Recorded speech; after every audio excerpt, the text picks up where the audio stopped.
सर्वप्रथम महाराष्ट्र प्रदेश काँग्रेस कमिटीतर्फे महाराष्ट्राच्या तमाम जनतेला आणि उपस्थित असलेल्या सर्व पत्रकार बंधू मित्रांना नवीन वर्षाच्या खूप खूप शुभेच्छा। आणि या शिंदे फडणवीस अजित पवार सरकारला या वर्षात देव सद्बुद्धी देव, सिद्धिविनायक सद्बुद्धी देव अशी सुद्धा अपेक्षा। मला सर्वप्रथम हा प्रश्न उपस्थित करायचा आहे की शिंदे फडणवीस अजित पवार सरकारचं डोकं ठिकाणावर आहे का? ज्या पद्धतीचं अग्निवीर नावाची योजना काढून या देशातल्या मिलिटरीची थट्टा, या देशातल्या जवानांची थट्टा केंद्र सरकारने केली आणि त्याचं पितळ उघडं पाडलं ते स्वतः नरवणे यांनी, की आम्हाला न सांगता अशा पद्धतीची योजना काढली आणि अनेक अग्निवीरांनी हे दुःख व्यक्त केलं कि हमको डुप्लिकेट जवान कहा जाता है, आम्हाला डुप्लिकेट सैनिक म्हटलं जातं असं दुःख व्यक्त केलं। 30 पाळी महाराष्ट्र सरकार महाराष्ट्रातल्या 32 लाख तरुण जे कुठेतरी आशेनं MPSC ची तयारी करतायत त्यांच्यावर आणेल की काय अशी परिस्थिती निर्माण झालेली आहे। मोठं आंदोलन आम्ही केलं, विद्यार्थ्यांसोबत आम्ही सामील झालो, त्या आंदोलनामध्ये मी स्वतः सामील होतो।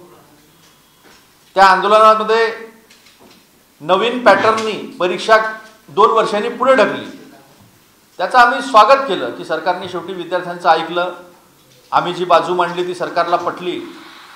पण वेगळ्या पद्धतीनं केसानं गळा कापण्याचा प्रयत्न जो आहे तो प्रयत्न हे शिंदे फडणवीस अजित पवार सरकार करताय अशी परिस्थिती आज निर्माण झालेली आहे असं आम्हाला वाटतं। मागच्या वेळी सुद्धा 2300 ॲड निघाली होती, त्या ॲडमध्ये आपण जर पाहिलं तर नगण्य पद्धतीनं अशी ती ॲड काढण्यात आलेली होती। आत्ता ही जी ॲड आलेली आहे, जी जाहिरात आलेली आहे, त्या जाहिरातीमध्ये जी पदं, महत्त्वाची पदं जी आहे, जसं असेल उपजिल्हाधिकारी, पोलीस उपअधीक्षक, GSTचे उपायुक्त, DDR, जिल्हा निबंधक, असे जे महत्त्वाचे जे पद आहे त्या पदाचा याच्यामध्ये अजिबात उल्लेख नाही, अजिबात उल्लेख नाही। नगण्य असे पद आहे, चीफ ऑफिसर पण नाही, नगरपालिकामध्ये जे असतात ते। आणि असे वेगळ्या वेगळ्या पॅटर्नचा काहीतरी कुठून तरी कुबुद्धी जी आहे, सुबुद्धी म्हणणार नाही, कुबुद्धी सुचते डोक्यातनं आणि काहीतरी नवीन करण्याचा प्रयत्न करून विद्यार्थ्यांच्या आयुष्याशी खेळण्याचा प्रयत्न सरकार करते। नवीनच पॅटर्न मागच्या वर्षीपासून आणला की सगळ्या परीक्षांची पूर्व परीक्षा जी आहे ती एकत्र घ्यायची। आम्ही UPSCच्या पॅटर्नवर चालतोय असं म्हणायचं, पण UPSC सुद्धा वनसेवा, ॲग्रिकल्चरच्या पोस्ट तिथे नसतात, तो विषय त्यांचा नाही आहे, फक्त ते कायदे करतात। त्यांचा विषय नसल्यामुळे UPSC ॲग्रिकल्चरच्या पोस्ट नसतात, त्याच्यावर लक्षात येतं विषय आहे की नाही आहे। पण इंजिनिअरिंग सेवा असेल, फॉरेस्ट सर्व्हिस असेल, याच्या संपूर्ण परीक्षा वेगळ्या होतात। आता यांनी पूर्व परीक्षा सगळ्यांची एकत्र घ्यायचं ठरवलं आणि मग बाकीच्या नंतर मग मुख्य परीक्षा ज्या आहेत त्या वेगवेगळ्या होतील। हा कोणाच्या डोक्यातून आलेली आहे कल्पना मला माहीत नाही। फक्त 205 पोस्ट,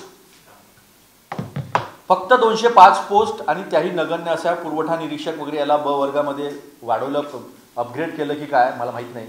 अपग्रेड केलं असेल तेव्हाच ते ब वर्गामध्ये आलं, क वर्गाचं संवर्गाचं पद, त्याच्या 76 पोस्ट काढलेले आहे। बाकी सगळ्या नगण्य पोस्ट आम्ही त्या कधी बघितल्या पण नाही। पण तुमच्याकडे पद नाही अशी परिस्थिती नाही। आपण जळगावमध्ये एक जाहिरात काढली होती, त्याच्याविरुद्ध आम्ही आवाज उठवला होता। जळगावमध्ये चक्क तहसीलदाराचं पद हे कंत्राटी पद्धतीनं भरण्याचा प्रयत्न झालेला आहे, भरली असेल माहीत नाही। UPSCमध्ये जॉईंट सेक्रेटरी लेवलचे पदं लॅटरल एंट्रीनी, म्हणजे डायरेक्ट नागपूरमध्ये जायचं, मुख्यालयात संघाच्या तिथं कुर्निसात घातला की वरती डायरेक्ट जॉईंट सेक्रेटरी। IAS झाल्यानंतर 16 वर्ष लागतात जॉईंट सेक्रेटरी व्हायला। अशा पद्धतीनं खिलवाड जो आहे, अशा पद्धतीनं तरुणांच्या भविष्याशी खेळण्याचं संपूर्ण देशात आणि महाराष्ट्रात हे काम सुरू आहे। ही पदं का नाही? का पोरांनी आंदोलन केलं आणि तुम्हाला नवीन पॅटर्न 25 पासून लावा याला भाग पाडलं म्हणून तुम्ही विद्यार्थ्यांसोबत बदला घेतात का असा आमचा प्रश्न आहे। आणि विद्यार्थ्यांसोबत जर तुम्ही बदला घेत असाल तर मग तुमचा लोकशाहीवर विश्वास नाही, तुम्ही लोकशाहीच्या विरोधात जाऊन वागत आहात। आणि विद्यार्थ्यांच्या जीवाशी खेळत आहात. अजूनही बिघडलं नाही. तुम्ही जाहिरात कोणत्याही पदावर काढलेली असेल तरी ही पदं भरती जी आहे मोठ्या प्रमाणावर 2.5 लाखापेक्षा जास्त पदं रिकामी आहेत. त्याच्यात मोठ्या प्रमाणावर उपजिल्हाधिकारी आहेत, GSTचे उपायुक्तचे आहेत, जिल्हा निबंधक आहेत, पोलीस उपअधीक्षक आहेत, अशा अनेक पदं आहेत ते जे रिकामे आहेत. त्या पदाची मोठ्या प्रमाणावर भरती करावी आणि विद्यार्थ्यांसोबत न्याय करावा. इथून मी माझी भूमिका स्पष्ट करतो, काँग्रेसची भूमिका, की आम्ही ते आंदोलन यासाठी घेतलं होतं. बदलता पॅटर्न UPSCचा हा अतिशय कठीण पॅटर्न असतो आणि आपल्या महाराष्ट्रातले विद्यापीठांचे जे कोर्सेस आहेत ते त्याचा सिलेबस आणि UPSC सिलेबस मॅच करत नाही. समजून घ्या 10% असेल आपल्या विद्यापीठाचा सिलेबस तर 100% UPSCचा सिलेबस. त्यामुळे 2 वर्ष तयारीला द्यावी आणि जेणेकरून ज्या विद्यार्थ्यांचा शेवटला अटेम्प्ट आहे किंवा शेवटची 2च अटेम्प्ट राहिलेले आहेत अशा विद्यार्थ्यांवर अन्याय होऊ नये आणि त्यांना परीक्षा असूनही परीक्षेपासून पद्धतशीर दूर केलं जावं अशी भावना होऊ नये म्हणून ते आंदोलन आम्ही केलं होतं. कुठलाही झेंडा आम्ही तिथं वापरला नव्हता पक्षाचा. पण मग तुम्ही बदला काढता आहात का, हा आमचा सरळ सवाल आहे. शिंदे फडणवीस अजित पवार सरकारचं डोकं ठिकाणावर आहे का, हा आमचा प्रश्न आहे. आणि कोण यांना हे कुबुद्धी देत आहेत आणि कोण यांना अशी परवानगी देत आहेत की या महाराष्ट्राच्या तरुणांच्या भविष्याशी खेळण्याचं. जर हे जाहिरातीमध्ये मेन्स येतपर्यंत, मुख्य परीक्षा येतपर्यंत ही पदं जर आली नाही, जे रिकामे पदं आहेत त्या भरत्या जर झाल्या नाहीत तर मग काँग्रेस याच्या संदर्भामध्ये रस्त्यावर उतरेल आणि मोठं आंदोलन होईल आणि मग त्याची जबाबदारी सरकारची राहील. पहिली गोष्ट, सरकारची जबाबदारी राहील. मग सरकारने म्हणू नये की आम्हाला सांगितलं नाही.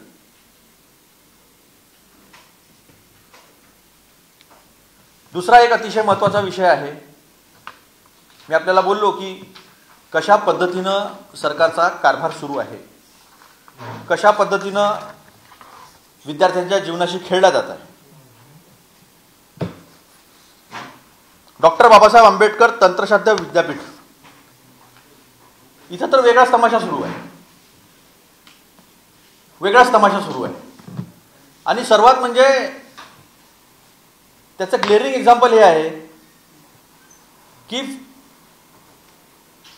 पहिल्यांदा तुमचा पेपर चेक होतो तेव्हा तुम्हाला 0 मार्क, रिटर्नचं बोलतो मी, ऑब्जेक्टिव्ह नाही, 0 मार्क, 1 मार्क, 2 मार्क, 8 मार्क अशा पद्धतीनं मार्क दिले जातात. रिव्हॅल्युएशनला टाकल्यानंतर त्याचे 45 आणि 50 होतात आणि पोरांना पैसे मागितले जातात. आता आजपासून त्यांची परीक्षा सुरू होते 3rd इयरची सेमिस्टर आणि काही विद्यार्थ्यांचे 1st इयरचे निकाल पेंडिंग आहे. मग आमचा प्रश्न असा आहे की त्यांचे निकाल ही परीक्षा सुरू होण्याच्या पूर्वी का लावला नाही. आजपासून तुम्ही परीक्षा घेतली म्हणजे जे विद्यार्थी ज्यांचे निकाल पेंडिंग आहेत त्यांचे निकाल जर उद्या लागले आणि ते पास झाले तर मग हे विद्यापीठ त्या 11 ते 15 हजार विद्यार्थ्यांचा आकडा माझ्याकडे सांगतात वेगवेगळे विद्यार्थी, तर त्यांची पुन्हा त्यांच्यासाठी वेगळी परीक्षा घेणार आहे का, ती घ्यावीच लागेल. आम्ही काय सोडणार नाही त्यांना. पण अशा पद्धतीनं विद्यार्थ्यांच्या भविष्याशी, गरीब विद्यार्थ्यांच्या भविष्याशी खेळण्याचं काय कारण आहे हे या सरकारने सांगावं. एक मुलगी मला फोन करते, दादा मी शेतकऱ्याची मुलगी आहे, 500 रुपये पुन्हा परीक्षेला आम्ही कसे भरायचे, रिटोटलिंगला, रिव्हॅल्युएशनला, हे कुठून आणायचे आम्ही पैसे, हे का पेपर पहिले चेक करत नाही व्यवस्थित ऑनलाईन पद्धतीनं आणि मग आम्हाला रिव्हॅल्युएशनला टाकावं लागतं. ती टाकती तलवार असते डोक्यावर, याचाही अभ्यास करायचा का, पुढच्या वर्षीचा पेपर द्यायचा आहे का, आणि नंतर मार्क वाढतात. मग याच्यावर विद्यापीठ कुठलीही कारवाई करत नाही. त्या मुलांनी सातत्याने ईमेल करून कुलगुरूंशी संपर्क साधला, काळे साहेबांशी, अनेक ठिकाणी तक्रारी केल्या आणि तक्रारीचं तर सोडा, टेलिग्रामवरून लोक सांगतात की तुमचा बॅकलॉग जर काढायचा असेल तर 50,000 रुपये द्या, तुमचा बॅकलॉग काढून देतो. हे मला स्क्रीनशॉट्स विद्यार्थ्यांनी पाठवले, हे स्क्रीनशॉट विद्यार्थ्यांनी पाठवले. हा महाराष्ट्र आहे. शिक्षणासाठी परप्रांतातून, परदेशातून लोक ज्या महाराष्ट्रामध्ये शिकायला येतात, डॉक्टर बाबासाहेब आंबेडकरांच्या नावाने जे विद्यापीठ आहे गंमत लागली त्या विद्यापीठासोबत आणि कुठलीच कारवाई होत नाही. हे बघा, स्क्रीनशॉट पाठवले पोरांनी मला टेलिग्रामवरचे. काय प्रकार आहे हा?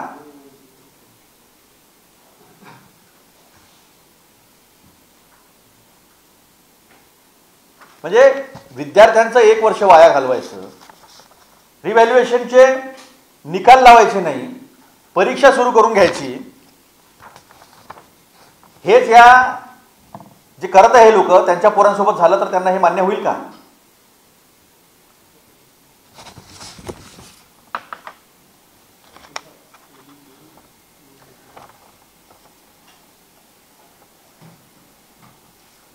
हर्षदीप मेहर नावाचे व्यक्ती पदाधिकारी आहे, अखिल भारतीय फार्मासिस्ट असोसिएशनचे. हे सगळ्याच ब्रांच आहे, इंजिनिअरिंग, फार्मसी सगळ्याच ब्रांचेसचे आहे. विद्यार्थ्यांच्या उत्तरपत्रिकांमध्ये योग्य उत्तर लिहून देखील त्यांना गुण दिले गेले नाहीत.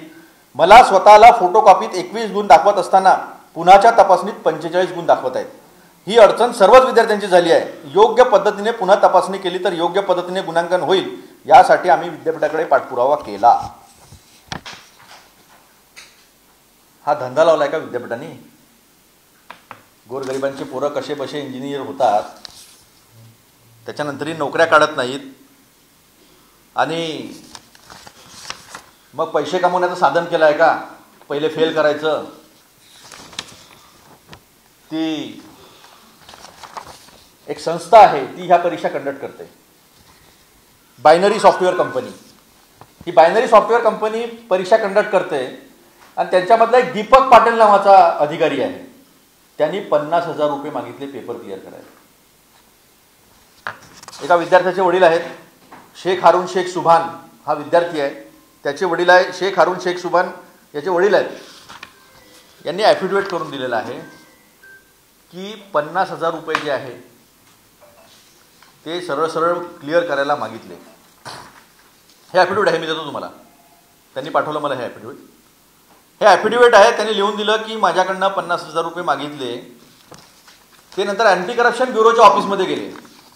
अँटी करप्शन ब्युरोच्या ऑफिसमध्ये गेल्यानंतर त्यांना सांगितलं अँटी करप्शन ब्युरोच्या अधिकाऱ्यांनी की तुम्ही 50,000 रुपये घेऊन या, मग ते तुम्ही त्यांना द्या, मग त्यांना आम्ही पकडू आणि मग पंचनामा करू. हा जो प्रकार आहे त्याच्यात त्यांनी सरळ पत्रच लिहिलं. विभागीय सचिव साहेब, बाटू विद्यापीठ विभाग, रायगड लोणेरे, विभागीय सचिव कार्यालय अंतर्गत छत्रपती संभाजीनगर इथले व्यक्ती आहे ते. त्यांनी दिलं की बाबा तुम्हीच तुमच्या कोषागारातून मला 50,000 रुपये काढून द्या. मी हे 50,000 रुपये जे आहे तिथे नेतो अँटी करप्शन ब्युरोकडे. 50 खोक्याचं सरकार आहे, 50,000 रुपये ACB मॅनेज नाही करू शकत. हे मी नाही म्हणत 50 खोक्याचं सरकार आहे. हे बच्चू कडू आणि रवी राणा यांनीच सांगितलं तू घेतले. ही टिवटिव सगळ्या महाराष्ट्रानं पाहिली, सगळ्या देशानं पाहिलेली आहे. अशी परिस्थिती महाराष्ट्रात कधीही नव्हती. मी स्वतः UPSC पास झालेलो आहे, स्वतः MPSC परीक्षा दिलेली आहे. अशी पद्धत कधी नव्हती. अशा पद्धतीनं विद्यार्थी रस्त्यावर 10-10 दिवस बसलेले, 5-5, 6-6 वेळा आंदोलन केलेले कधीही पाहिलं नाही. अशा पद्धतीचा खेळखंडोबा हा जाणीवपूर्वक मांडला जात आहे का? इथला शिक्षित तरुण हा प्रशासनात येऊच नये. तहसीलदार आणि डेप्युटी कलेक्टर सारखी पदं जर कंत्राटी पद्धतीनं भरल्या गेली तर माझा प्रश्न तुम्हाला हा आहे की ते सब डिव्हिजनल मॅजिस्ट्रेट असतात. तालुका दंडाधिकारी असतो, तो न्यायसुद्धा करत असतो अनेक गोष्टींमध्ये. It's a court. आणि या देशातली न्याय पद्धती पण आता कंत्राटीकरणाकडे घेऊन चाललं आहे का सरकार? ही न्याय पद्धती पण कंत्राटीकरणावर चालवायची आहे का? असे अनेक प्रश्न याच्यामधनं उपस्थित होत आहेत. विद्यार्थ्यांच्या जीवाशी खेळू नका. जर तुम्ही हे प्रश्न सोडवले नाही, माझी मुख्यमंत्र्यांना विनंती आहे, राज्यपालांना विनंती आहे, विशेषतः ज्या इंजिनिअरिंगच्या विद्यार्थ्यांचा प्रश्न आहे त्यांनी आपल्याला देखील मेल पाठवलेले आहेत. आपण याची शहानिशा करावी. जे लोक जबाबदार असतील त्यांना शिक्षा द्यावी आणि त्या विद्यार्थ्यांसोबत न्याय करावा ज्यांचे निकाल अजून लागलेले नाही. त्या विद्यार्थ्यांसोबत न्याय करावा ज्यांचे पेपर तपासले गेलेले नाही व्यवस्थित, आणि अशा संस्थेला ब्लॅकलिस्ट करावं. जी नंतर पोरांकडनं पैसे घेऊन पोरांना पास करण्याचा जे प्रयत्न करते, असा काळाधंदा करतात, त्यांना सुद्धा ब्लॅकलिस्टमध्ये टाकलं पाहिजे अशी आमची मागणी आहे. हा लवकरात लवकर या विद्यार्थ्यांशी न्याय झाला पाहिजे. MPSCच्या संदर्भात मुख्य परीक्षेपर्यंत जर ह्या जागा वाढल्या नाही, हे सगळे संवर्ग जर आले नाही, तर तुम्ही 75,000ची मेगा भरती करण्याचा जी घुट्टी दिली होती 2017-18 मध्ये, आणि आता नंतर 72,000ची जी तुम्ही खोटं बोललेले आहात, 72,000ची मेगा भरती, या मेगा भरतीच्या नावानं तरुणांना जे नादी लावलेलं आहे, दुसरा काही शोधून नाही, सगळे MPSCची तयारी करून राहिले, सगळे वेगवेगळ्या परीक्षांची तयारी करून राहिलेले आहे. त्यांच्याशी जर तुम्ही अन्याय केला, मुख्य परीक्षेपर्यंत जर तुम्ही व्यवस्थित पद्धतीने ह्या सगळ्या संवर्गातले पदक काढले नाहीत, तर काँग्रेस या विद्यार्थ्यांसोबत रस्त्यावर उतरेल आणि मग जे काही आंदोलन होईल त्याची जबाबदारी शिंदे, फडणवीस आणि अजित पवार सरकारची राहील.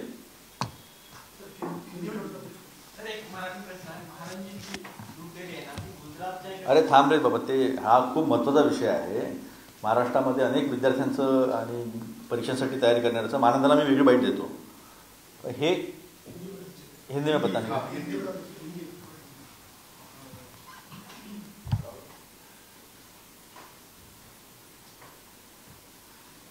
महाराष्ट्र की शिंदे, फडणवीस, अजित पवार सरकार का दिमाग जगह पे है क्या, ये सवाल आज हम यहां से पूछना चाहते हैं.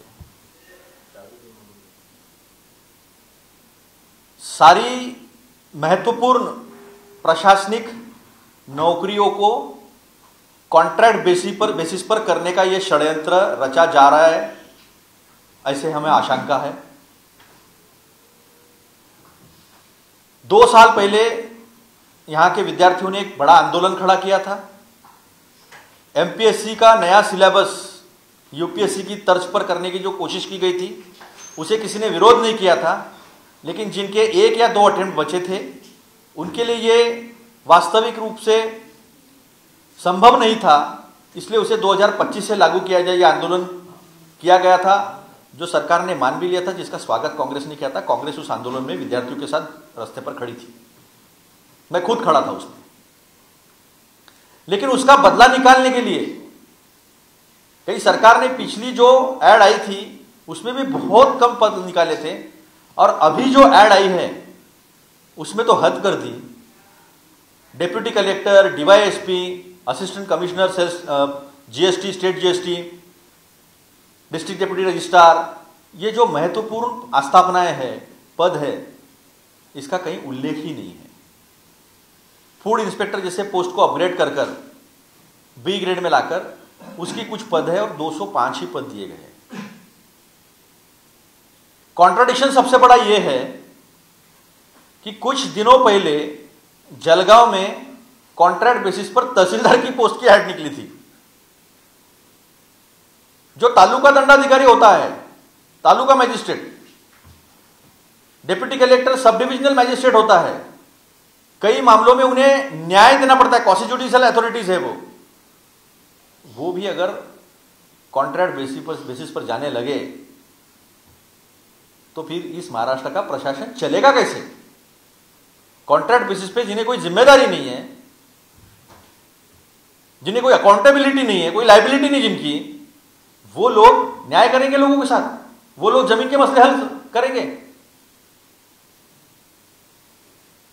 तो ये बच्चों से जिन्होंने चूंकि आंदोलन किया था, इसलिए उनके ऊपर उनसे बदला लिया जा रहा है. हमारी विनती है शिंदे, फडणवीस, अजित पवार सरकार से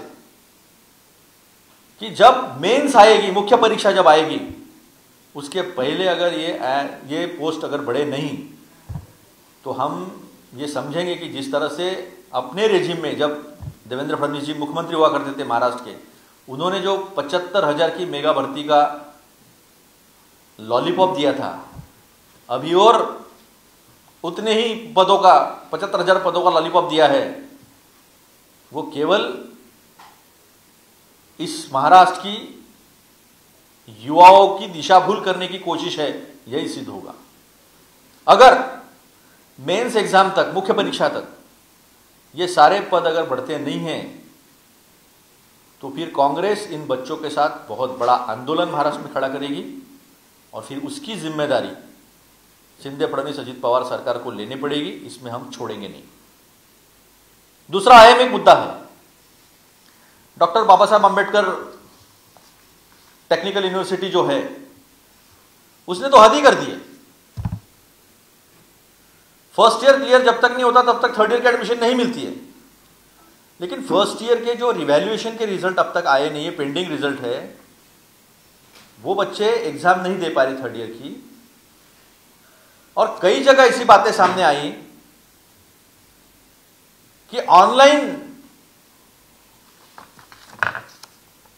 जो बाइनरी सॉफ्टवेयर कंपनी है ये पेपर चेकिंग करती है, उन्होंने ऑनलाइन जो पेपर चेकिंग किए हैं उसके बाद 500 रुपए देकर रिवैल्यूएशन के लिए जब पेपर डाला जाता है तो मार्क्स बढ़ जाते हैं।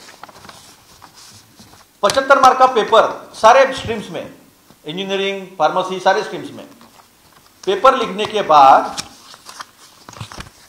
0 mark, 8 mark, 9 mark, 3 mark, 4 mark और रिवैल्यूएशन करने के बाद वही मार्क 45-50 हो जाते हैं।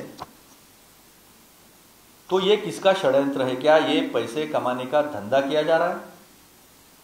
क्योंकि कुछ बच्चों ने मुझे टेलीग्राम के कुछ मैसेजेस भेजे, आपके माध्यम से मैं शायद इस महाराष्ट्र के आदरणीय राज्यपाल, महामहिम राज्यपाल और अगर कुछ कुलगुरु, चाहे वाइस चांसलर्स, इन्हें जरा भी दया आती होगी बच्चों पर तो इसका संज्ञान लेंगे। इसमें लिखा है आप पैसे दो, आप पैसे दो, आपका बैकलॉग सारी जो है वो क्लियर किए जाएंगे।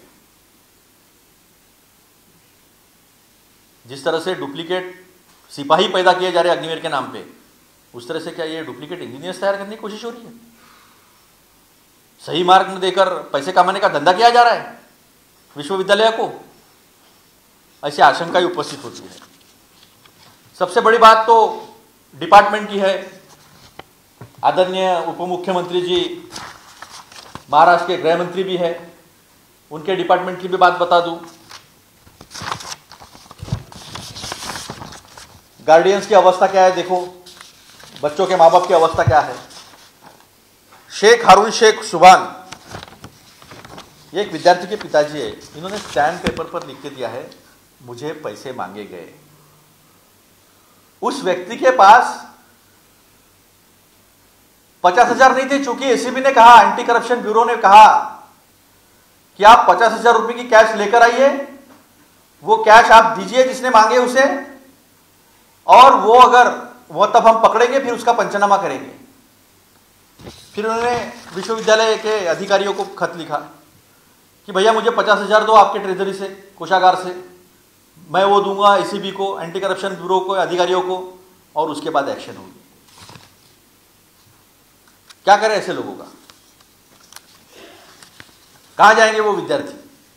एक लड़की ने मुझे फोन किया और कहा दादा 500 रुपये भरने पड़ते हैं रिवैल्यूएशन के लिए, वो पैसे हम कहां से लाए? हम किसानों के बच्चे हैं, जैसे तैसे हम पढ़ रहे हैं, वापस बुला लेंगे माँ बाप, पढ़ाई बंद कर देंगे, आगे पढ़ने के लिए पैसे नहीं। यहाँ पेपर लिखने के बाद पास होने के लिए पैसे देने पड़ते हैं, और फिर कानून दिखाया जाता है, फिर नियम दिखाया जाता है कि आप फेल हो इसलिए आपको आगे नहीं लेके जा सकते।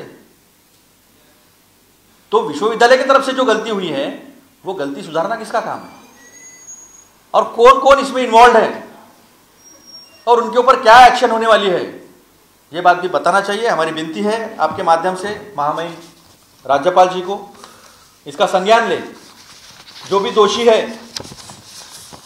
उन्हें कानून के सामने खड़ा करे, और ये जो बाइनरी सॉफ्टवेयर कंपनी है इसे बैन करे। ये सारे सबूत हम महामहिम गवर्नर साहब के पास भेज रहे हैं और अपेक्षा करते हैं कि ये बच्चों के साथ जो अन्याय हो रहा है वो अन्याय खत्म कर उनके साथ न्याय करें। Thank you.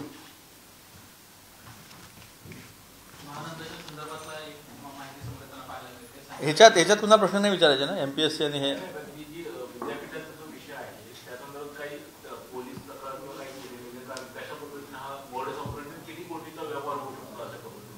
आता किती कोटीचा व्यवहार होऊ शकतो हे सांगणं कठीण आहे, पण ज्या विद्यार्थ्यांनी ज्या पद्धतीने, म्हणजे आम्ही आत्महत्या करू वगैरे असं म्हटलं तर एक राजकीय पक्ष म्हणून, ज्या पक्षाने महाराष्ट्र उभा केला, देश उभा केला, त्याची जबाबदारी म्हणून हा प्रश्न चव्हाट्यावर मांडणं गरजेचं आहे।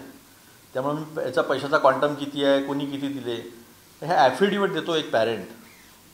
आणि अँटी करप्शन ब्युरो इतक्या वाईट पद्धतीनं वागतं, ज्यांचं काम आहे की तुम्ही 50,000 आणा, याच्यापेक्षा अजून किती. हा कोटीचा नाही हो, हा भावनेचा खेळ आहे, लोकांच्या जीवाची खेळ आहे हा.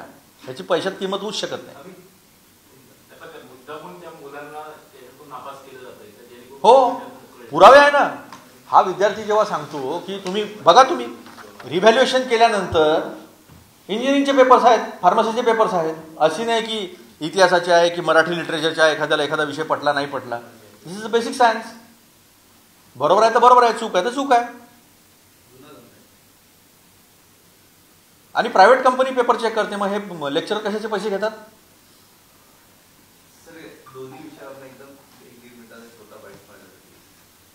हे झाल्यावर करून आपण काय महानंदा हां बुधावनजी बुधावजी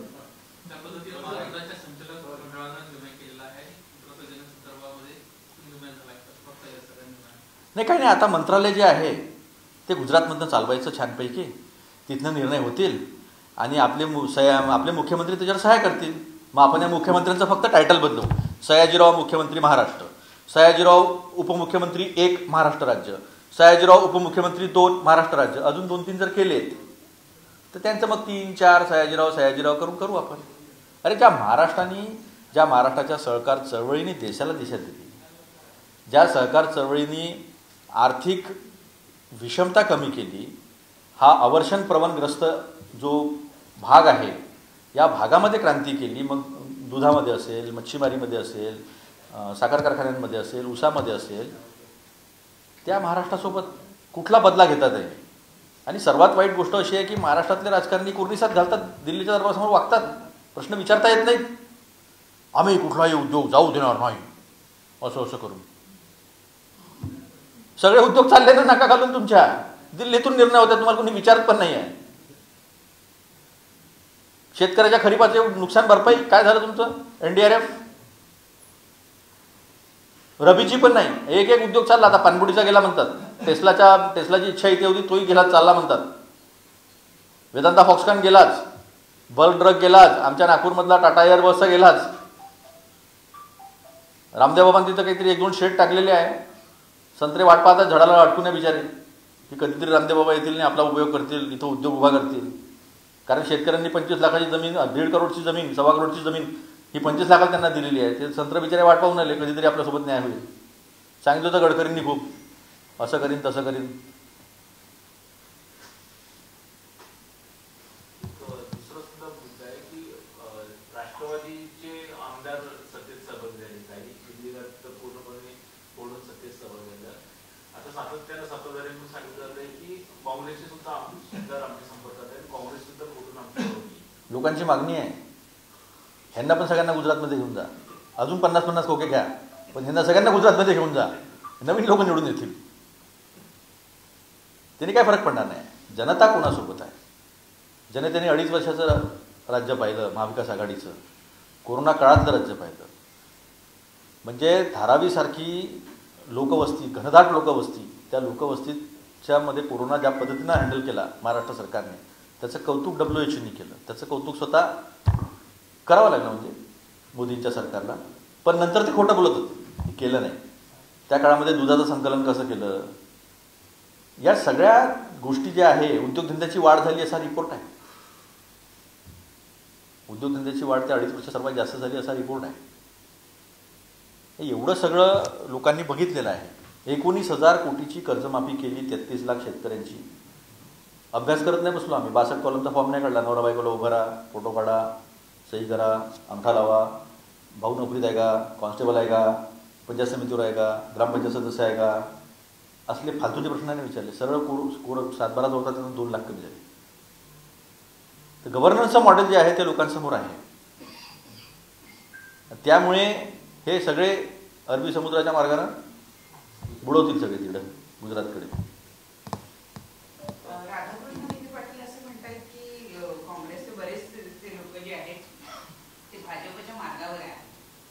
नाही, जे होते ते गेले ना, ते स्वतःच तर गेले.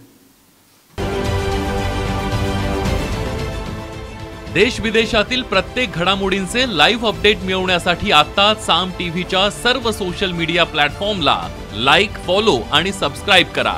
तसंच सर्व नोटिफिकेशनसाठी बेल आयकॉन प्रेस करायला विसरू नका.